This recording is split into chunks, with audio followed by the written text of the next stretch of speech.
Muy buenas tardes, estamos de nuevo transmitiendo, saludando a cada uno de los compañeros, de las compañeras que se encuentran en las diferentes regiones del país y que nos han venido siguiendo en este canal Conciencia. Hoy tenemos nuestro tercer programa, en Conciencia Educativa, invitando a Profe Combata. Hoy venimos con un tema que estábamos aplazando hace unos días y que tiene que ver con la negociación de los pliegos de FECODE de los años 2017-2019. En la mesa nos está acompañando Hernando Fuentes, un compañero egresado de la Universidad Nacional de Colombia de Filosofía y que es docente de un colegio distrital de la OEA. Queremos recibirlo entonces a nuestro canal. Bienvenido, Hernando, para que podamos hoy comenzar a dialogar acerca de esos acuerdos. Muchísimas gracias, Juan Carlos y equipo de Combata. Con ganas de comunicarme con ustedes, de participar lo mejor posible de esta conciencia crítica, ¿no? que nos aborda en este momento como maestros inquietos por tantas cosas que están pasando hoy.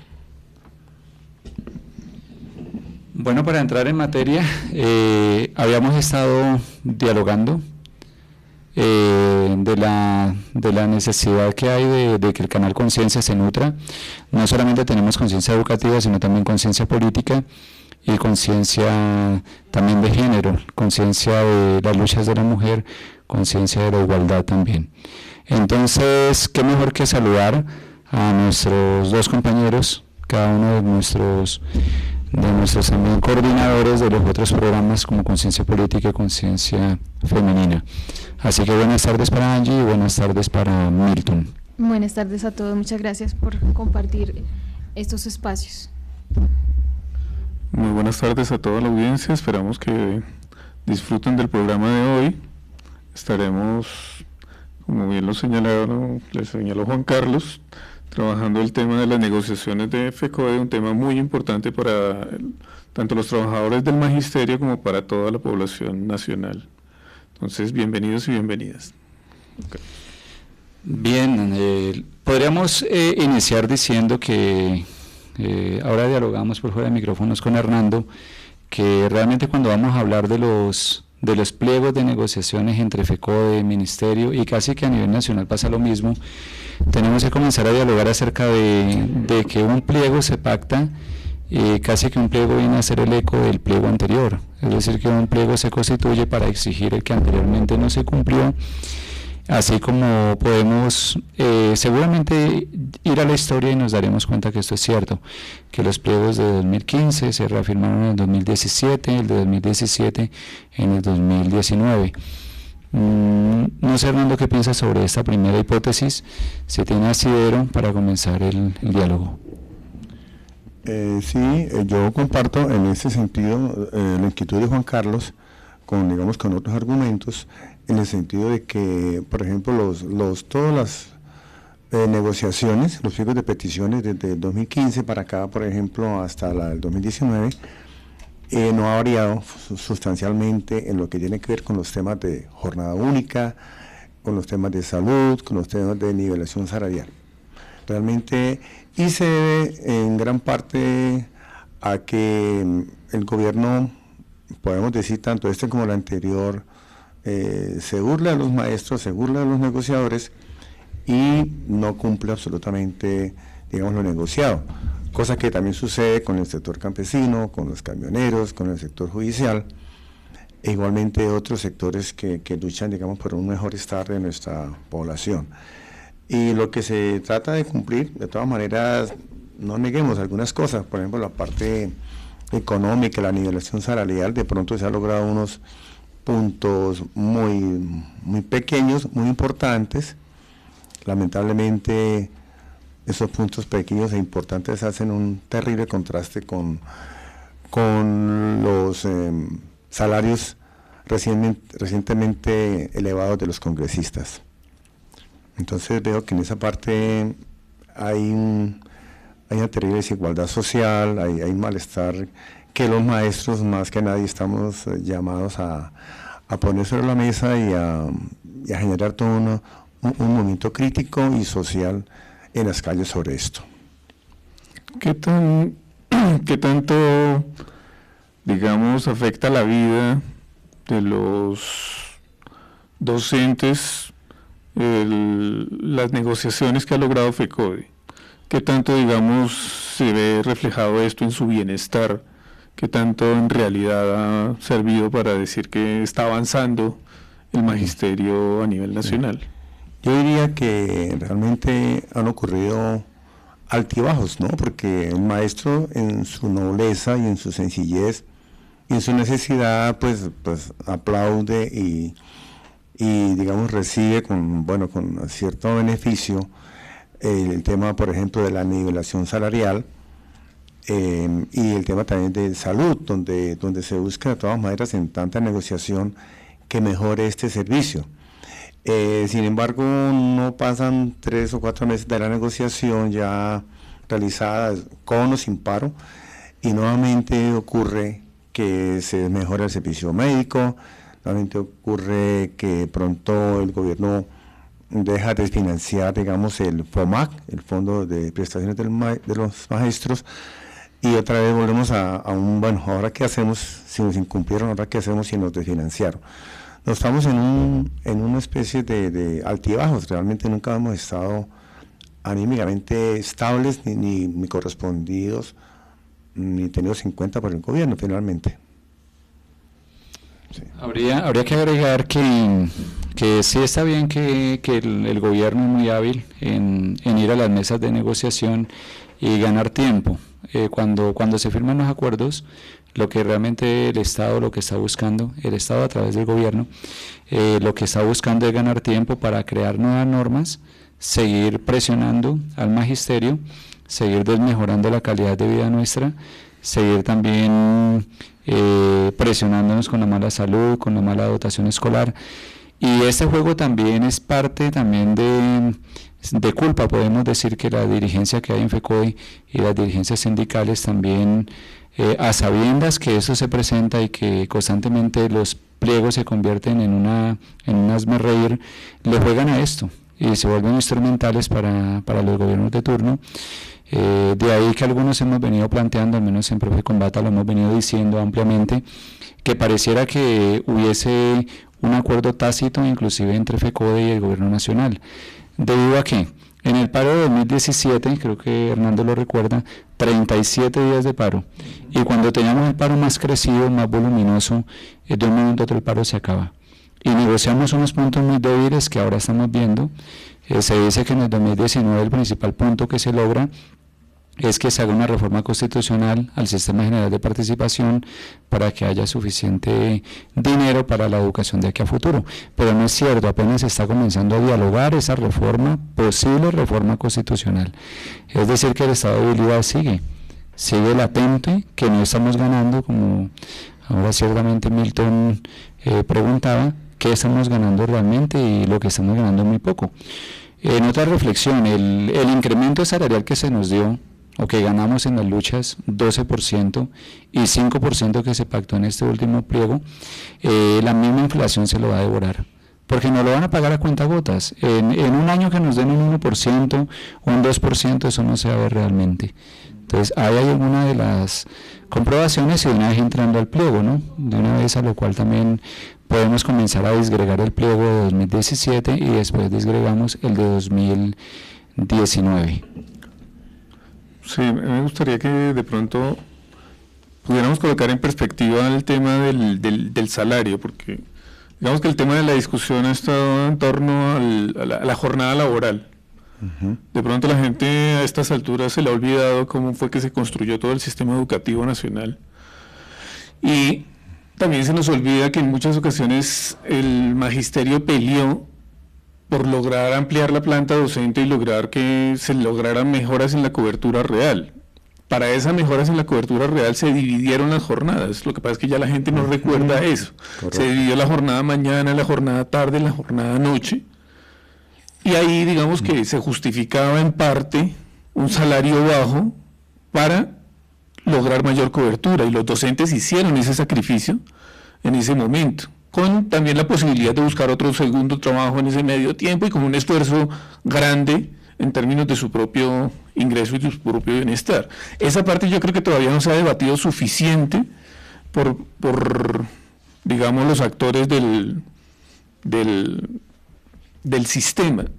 Creo que necesitamos entrar a discutir bien, porque si se va a trabajar hoy en día toda la jornada completa, pues necesitamos que también el salario casi que se duplicara para que en realidad pudieran quedar con un nivel de salario profesional los docentes, y le dedicaran en realidad todo el tiempo a la jornada completa, que ahora sí ya debería ser una jornada completa para la mayoría, porque en todos los lugares todavía no es posible, pero para la mayoría de los estudiantes y de los niños y jóvenes que se asumen dentro del sistema. Entonces, no sé, ustedes como docentes, ¿qué piensan de esa situación? Bueno, yo pienso que el gobierno, en el momento en que se establecieron las 3 jornadas, mañana, tarde y noche, está muy bien. Yo comparto que hubo mucha mayor cobertura escolar, tanto en las ciudades colombianas como en el campo, lo cual fue, digamos, bienvenido, porque mucha gente tuvo acceso a la educación que antes no. El problema más que todo ha estado siempre en gran medida en que el Estado trabaja o mira de una manera economicista, de una manera bastante, digamos, pobretea al maestro en su sueldo y a la misma educación. Nunca realmente tiene la actitud abierta, digamos, amplia para financiar una educación adecuada.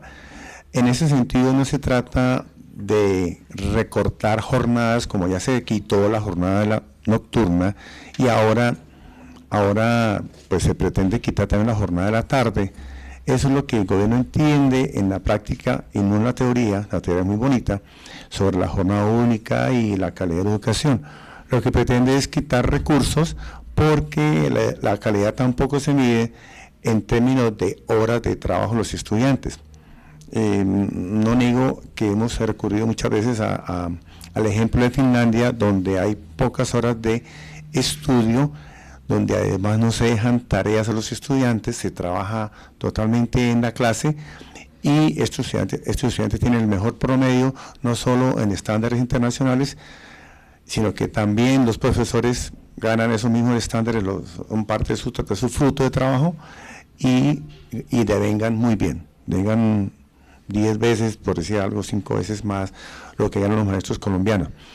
Es de anotar también, antes que se me olvide, que en una visión crítica que yo he tenido en lo personal con esto y en la experiencia como docente y como sindicalista, de que nuestro sindicato ha sido bastante débil en los métodos de lucha, digamos, valga decir, nunca hemos salido del plantón, nunca hemos salido de las movilizaciones, a veces acorraladas a un lado del andén, digamos, de las avenidas como la avenida del Dorado, donde no hemos tenido la actitud, la capacidad de una dirigencia totalmente diferente a la que existe ahora y hace varios años, empotrada en el poder sindical, donde la gente se acaba de tomarse las calles de lado a lado, y siempre de una manera pacífica. Aquí no estamos proponiendo ningún anarquismo, ningún terrorismo, términos que nosotros rechazamos y prácticas que rechazamos totalmente.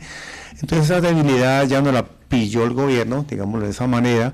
Ya sabe que con los maestros no tenemos una capacidad de afectar el tráfico, una capacidad plena de movilización, algo que deberíamos de aprender de los camioneros, deberíamos de aprender, a quienes respeto muchísimo, igualmente aprender del sector judicial, porque es un sector que cuando para en su totalidad y genera, digamos, parálisis de la cuestión, digamos, jurídica del Estado.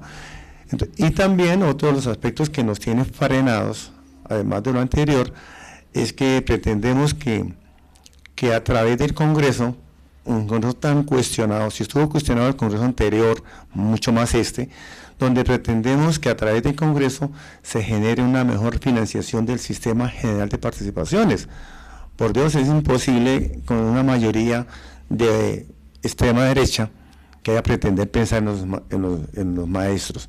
No sé por qué el sindicato nuestro, a quien respeto mucho también, se equivoca en pretender que a través del Congreso ganaremos mejores salarios, mejores jornadas de trabajo, mejor salud y ese tipo de cosas.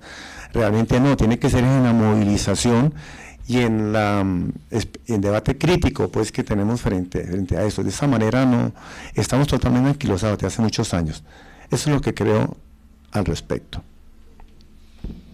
A propósito, mirando las páginas del acuerdo, Hernando, el acuerdo de 2017, podríamos decir que el gobierno intentó callarnos, desmovilizarnos, señalando una bonificación pedagógica, señalando unos incrementos en lo salarial, unos incrementos muy pírricos. Por ejemplo, en el pliego de 2017 se ganó, entre comillas, se ganó que para el año 2018, el año anterior, se pagara en el mes de diciembre un 6% de un salario por una sola vez en el mes de diciembre. En este año un 11% y a futuro 15%. En este último pliego, en el 2019, se acaba de ganar que se pagaría a partir del 2021 el 19%. Con un compromiso que el gobierno entraría a mirar si las condiciones económicas lo permiten, un incremento salarial o unas bonificaciones que entrarían en estudio, como se dicen desde siempre los pliegos, de acuerdo a las condiciones y de acuerdo a las discusiones que haya.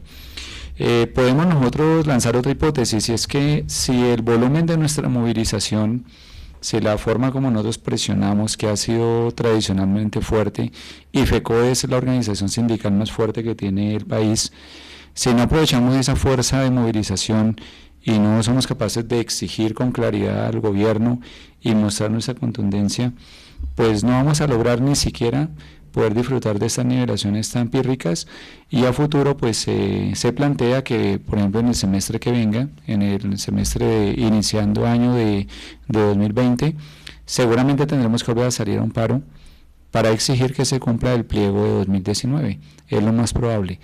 Porque aquí, ¿qué se está diciendo?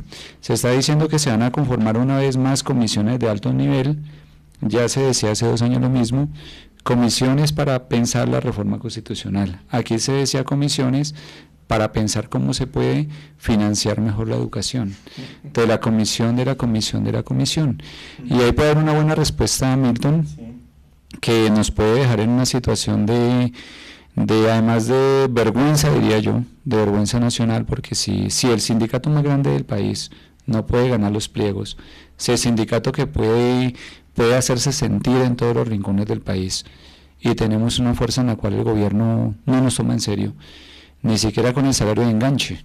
Salario de enganche, si acaso, son 2 salarios mínimos para los profesionales recién graduados. ¿Quién determinó eso? Tuvo que haber un pacto entre FECODE y el ministerio, como si a nosotros no nos compitiera, como si fuera tarea de nosotros hacer la reflexión del Ministerio de Hacienda y decir, sí, vamos a pedir poco porque el Estado es muy pobre, sabiendo que la corrupción es la que tiene al Estado pobre. No es el que le paguen mejor o no a los docentes lo que tiene al Estado a punto de colapsar, para nada. Lo que va a colapsar el Estado es la corrupción, la sinvergüencería de la clase dirigente. Bueno, en este sentido yo quiero señalar algo que siempre como que queda por fuera, y son los educadores del sector privado, ¿sí? Porque digamos que nosotros nos centramos mucho en el sector en los educadores públicos, pero cuando miramos las tablas salariales, las repercusiones que esto tiene frente a los privados es que a los privados prácticamente les pagan sobre las mismas tablas salariales de los públicos, ¿sí? Cuando uno va a firmar un contrato, cuando está entrando a un colegio privado, dice de acuerdo a la tabla salarial. Entonces, digamos, no solo está afectando a los trabajadores públicos, sino también a los trabajadores del sector privado de la educación, en donde los que tienen suerte podrían acceder a eso y los que no. Conozco cifras de docentes, de estudiantes de maestría en física, que la hora se les están pagando a 12.000 pesos, hora cátedra, ¿sí?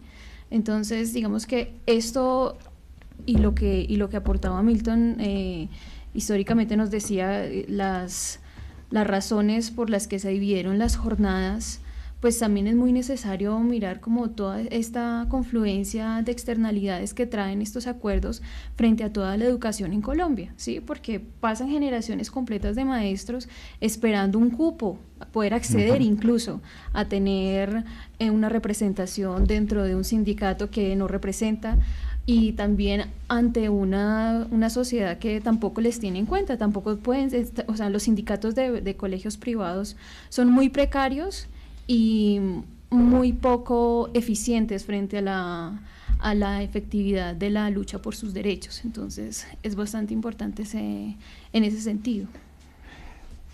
Sí, me parece muy importante haber mencionado los colegios privados, porque de vieja data sabemos que los sindicatos nuestros, sindicatos digamos clásicos, siempre han hablado de la necesidad de organizar los colegios privados que estén junto a los públicos, pero digamos se ha dejado realmente en la práctica de aunarlos, de juntarnos con ellos, de mirar de qué manera se haga un solo gremio, así tenga sus particularidades, pero de todas maneras hemos peleado solos realmente, de tal manera que sí, que sigue casi que ahondando esa brecha entre lo público y lo privado en la educación.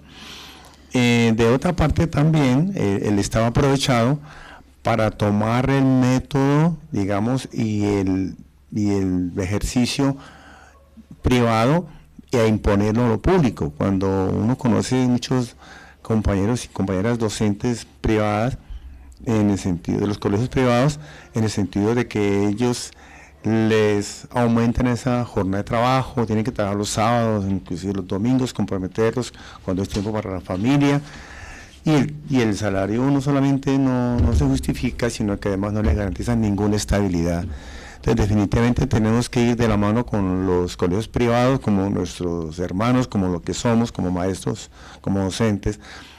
No podemos hacer una lucha solitarios. Yo siempre he creído que siempre se necesita además la comunidad educativa, que es donde está pues toda la familia del barrio, de la localidad, de la ciudad, del país, porque luchando por aparte, pues como que son ellos solos allá y nosotros, mire, si estamos en la calle, en la movilización, entonces mire, no me permite ir a trabajar, yo voy para un colegio privado. No, tenemos que estar realmente del mismo lado, y que la gente en la calle entienda que la lucha de los maestros es global, es tanto lo público como lo privado. Creo que es así. Bueno, la pregunta de Angie y la reflexión mejor que presenta Angie, pues quiero nada más agregarle lo siguiente. Mire que han salido unas estadísticas recientes de cuántos colegios se siguen entregando en concesión, que es una manera fraudulenta que está haciendo en todo el país. Es una de las formas como se reparten puestos burocráticos y favores políticos de campaña.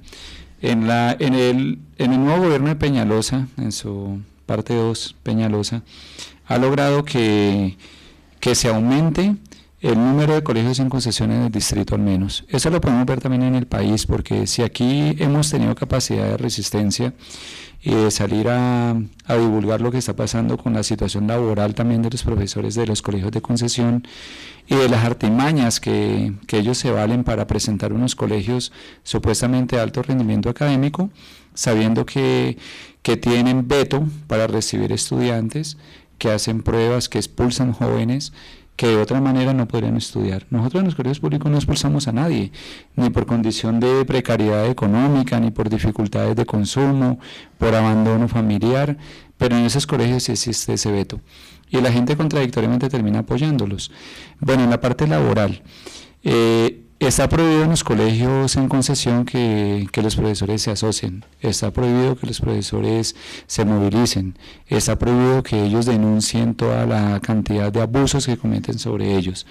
Hay una masa creciente de docentes que reciben plata de dineros públicos girados a estos colegios, que son representados por cajas de compensación, por comunidades religiosas, por universidades privadas, y que suman a ese volumen de educación privada que abusa de las personas, que hace tercerización laboral y que pues hemos venido denunciando, ahí sí con una lucha sindical un poco más sólida, para que entremos a cuestionar y entremos a cambiar esta realidad. En segunda instancia, FECODE en los pliegos nacionales ha venido argumentando que se debe mejorar la educación en general, pero para convertir este argumento en algo real y no quedar en eufemismos en los pliegos de que queremos una educación para todo el país de calidad, pues debería decirse un punto aparte, no lo vemos en esos pliegos, no está escrito, el que se diga puntualmente ese punto, del respeto, tanto para los educadores públicos o privados, y también la lucha conjunta que se debe dar con una organización sólida como FECODE para proteger a sus compañeros de la educación privada, que en verdad están desprotegidos. A no ser que usted entre a un colegio de élite, a un colegio en donde le exigen jornadas laborales de 16, 18 horas diarias, para que le paguen un salario que puede parecer interesante, pero que lo denigra a usted como ser humano, que no le da sus derechos como trabajador, y que lo obliga inclusive a presentar trabajos en la noche, los fines de semana, a ir a reuniones cuantas veces las directivas lo quieran. Entonces ahí hay un punto que FECODE debería pensar en ampliar y debería ser incorporado en los pliegos, de manera clara, de manera contundente. Hay un elemento que a mí me gustaría señalar, Sí. donde considero que viene perdiendo un poco la organización, y no solamente FECODE como agremiación del magisterio, sino en general todas las fuerzas sociales, digamos. Escuchando un poco ahorita nuestro invitado, yo escuchaba que debíamos aprender a parar la calle como si ese fuera nuestro objetivo en el paro. O sea, en últimas, lo peor es que nosotros terminamos reforzando una imagen que no es. O sea, nadie para una calle porque quiere o porque no tiene nada que hacer. Sí. Se para es porque no se está prestando atención, porque no se están brindando los recursos, porque no se cuenta. O sea, es una serie de cosas, y el problema aquí es una narrativa que se ha venido construyendo y en la cual todas las organizaciones, pero FECODE en particular, ha venido perdiendo. FECODE ha permitido que se construya una narrativa en torno a los docentes perversa. ¿Sí?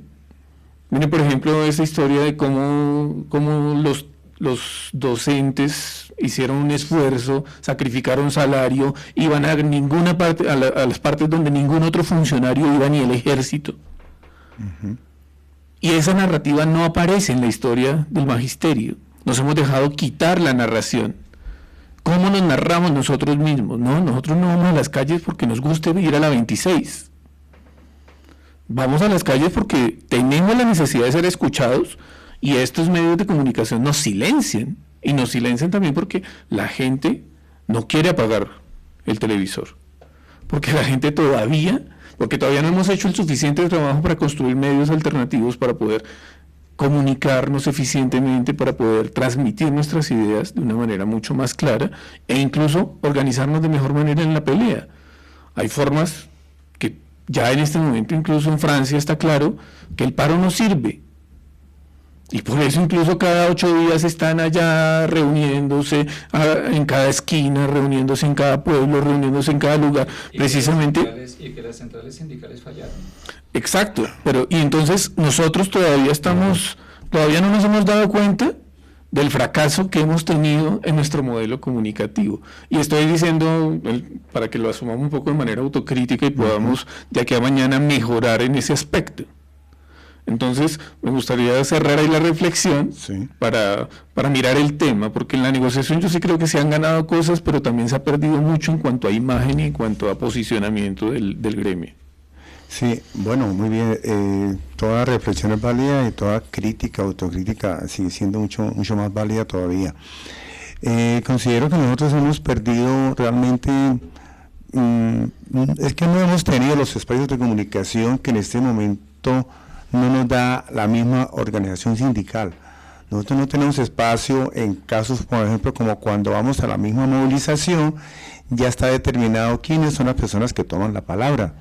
Allí yo soy de los que ya me retuerzo de la impaciencia, de la intranquilidad, Sí, de la claro, inconformidad ahí abajo, como de base, lo cual también tiene su parte bonita, donde uno quiere hablar, y de pronto alguien habla, pero le dicen, compañeros, diga, pero tiene que decir esto y tiene que decir esto otro.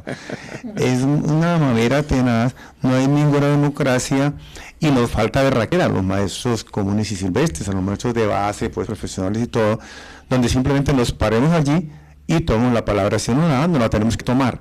Y no estamos tomando la democracia, no estamos tomando ninguna entidad del Estado, sino nosotros estamos tomando una palabra que nos pertenece. La palabra no la puede tomar el maestro por el número de votos que tuvo en las elecciones. Eso es lo que ha venido pasando, y unos partidos de izquierda, a quienes respeto pero no comparto, se han empotrado en el poder de los sindicatos y en la palabra. Ya la hemos hecho parcialmente. Entonces, por eso hemos estado allí muertos, como se dice. Nos falta abrir esos espacios. En las reuniones sindicales locales nos limitan a 3 minutos la participación de cada colegio. Yo estoy mamado de eso. La verdad, cuando me pasa eso, siempre procuro saltarme ese paso que me parece oprobioso. Pues no... Bueno, si uno lo entrevistan en Caracol, me imagino que con todas las limitaciones. No estamos en Caracol, pero estamos en conciencia. Pero estamos en conciencia. Sí, pero digamos que es tanto lo que se limita a la misma izquierda, al mismo sindicato, que a veces quieren ser más papistas que el Papa y como decía hace un momento, y limitan los espacios de comunicación. Creo que si por otra parte se va al maestro común y corriente en las aulas, en los colegios, el maestro tiene mucho que expresar. El maestro tiene muchas y no encuentra, el mismo sindicato está ausente, se ha ido a las redes virtuales, no hay una presencia física, no hay una presencia constante. Los rectores aprovechan para no dar los espacios, bueno, no, los tenemos que tomar, valga decir pacíficamente, los tenemos que reclamar como nuestro, porque y entonces eso ha generado en los colegios también, en los directivos docentes, cierto autoritarismo, ¿no? Que todo eso es permitido, ¿no? El maestro permite, y uno también ve que lamentablemente esto se refleja en los estudiantes. Solo les interesa pasar la nota y no contradecir al profesor autoritario, a la profesora dominante, al rector que impone su cosa. No tenemos realmente una sociedad crítica. Hay colegios donde ejercemos, por ejemplo, como el nuestro, la pedagogía dialogante, y eso tiene de todo menos dialogante. La cosa es desde arriba para abajo. Que trabajar, sí, y mire que ni siquiera, es que solo el hecho de poder hablar, así no se hiciera crítica, pues ya es algo. Entonces tenemos que cambiar toda esa serie de cosas, pero depende como más de nosotros. Como diría Foucault, nosotros somos los que creamos esos reyesuelos en los microespacios, pero también podemos, digamos, desconocerlos y tomar la palabra. Y qué interesante poder también avanzar en otros temas, ¿no? Porque ya se vuelve, digamos, como un techo de cristal algunos temas, como precisamente el del salario. Entonces siempre estamos hablando del salario, siempre estamos hablando de la salud, pero ¿cuándo vamos a hablar de la educación, de la implementación, de su evaluación, de su socialización? Que son temas que son muchísimo más importantes, pero no hemos podido pasar allá precisamente porque estamos todavía en lo básico, en lo mínimo. Nosotros seguimos diciendo que es mejor con FECODE, es mejor con nuestras organizaciones sindicales. Les podemos dar las críticas, pero necesitamos esas organizaciones, son nuestro instrumento de lucha, así como ADE, la organización que nos representa a nosotros aquí en Bogotá, SUTEB en el Valle, las organizaciones del Magdalena, las organizaciones regionales en el Cauca, como una organización que precisamente en el Cauca está cobrando mucha fuerza y que viene denunciando con mucha más claridad lo que los docentes se merecen y necesitan, haciendo paros regionales fuertísimos. La organización también de institutores huilenses en todo ese departamento, que muestran que se pueden cambiar graves realidades en lo micro a veces y a veces en lo macro, y que pues nos dice que la lucha no está perdida y que necesitamos esas organizaciones históricas, que tenemos también que inclusive ahora que utilizaba Milton la palabra narrar las experiencias, pues disputarnos también los lugares simbólicos. Y ese lugar simbólico del maestro como productor de saber, el maestro como también agente de logos, alguien que también es portador de ciencia, de su propia reflexión, pues debe ser recuperado, como en algún momento el movimiento pedagógico lo hizo, y fue algo que fue ejemplo en Latinoamérica. Cuando uno tiene la oportunidad de ir a otros países, se narra cómo FECODE enseñaba a las luchas en Latinoamérica y en otras partes, y muchos inclusive se nutrieron. se mirara lo que pasó con el CRI en el Cauca, que el CRI fue ejemplo para las luchas sociales populares en América, se puede decir. La lucha estudiantil de los años 90, 80 fue un ejemplo también para Latinoamérica y para el mundo, y desde acá también lo hemos demostrado. Entonces, que no se tome como un programa solamente de resistencia y de hacerle críticas severas a nuestra organización, sino que somos profesores conscientes, profesores libres de pensamiento, y que podemos darnos este tipo de escenarios y este tipo de debates, este tipo de pensamiento. Nos estamos dando cuenta que el tiempo pues no es tan extenso como quisiéramos. No será el único programa que hablaremos sobre el estatuto. Realmente hoy hicimos referencias muy generales a los dos pliegos, porque hay que analizarlos a profundidad. La invitación sería pues con la participación de los compañeros de Conciencia Educativa, de Conciencia Femenina, de nuestro compañero también de Profe Combata, Hernando Fuentes, y valorando un paréntesis que hay un apoyo técnico que no se ha visto, pero está aquí al lado de nosotros. Está el hijo de Hernando Fuentes Jr., en el apoyo técnico, está haciendo registros muy juiciosos, y le damos también la bienvenida a nuestro compañero, futuro estudiante de la Universidad Nacional y parte también de los movimientos sociales de nuestro país. Así que muy bien. Sin más por el momento, Hernando, agradeciendo su presencia, invitando a los próximos programas de Conciencia Educativa, Canal Conciencia.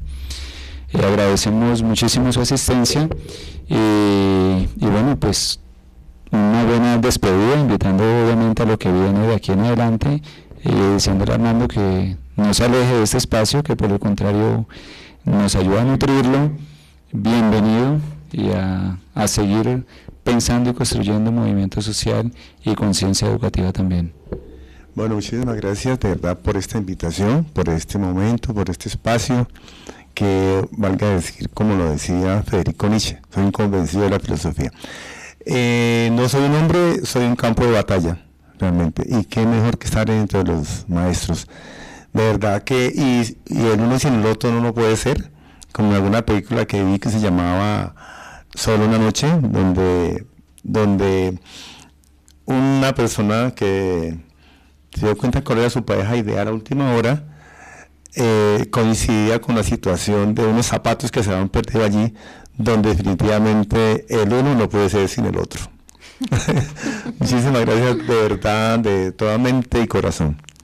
Gracias. Bueno, muchísimas gracias a los cuatro, por la participación y por este espacio que es muy enriquecedor, y que pues esperamos se siga fortaleciendo y sigamos teniendo debates sobre la educación y sobre todo los procesos que estamos viviendo actualmente. Muchísimas gracias. Bueno, pues ya nos despedimos en esta ocasión. Vamos a dar pues las indicaciones de siempre. Por favor, déjenos sus comentarios. También nos pueden escribir en el Twitter de Profe Combata. Es Profe Combata con doble M. Igual en Facebook, igual en YouTube. Igual en Facebook, igual en YouTube. También que nos propongan, nos hagan sugerencias, que allí puedan retroalimentar este espacio, y pues también incluso a futuro ya estamos trabajando para que podamos emitir en vivo y podamos tener directamente sus opiniones, pues con las limitaciones técnicas de unos recursos limitados, pero muy decentes para nuestros deseos. Entonces, muchas gracias por su presencia y los esperamos en una nueva emisión de Conciencia Educativa. Feliz tarde. Se despide esta mesa de trabajo, la Estiva Blanca del barrio Buenos Aires.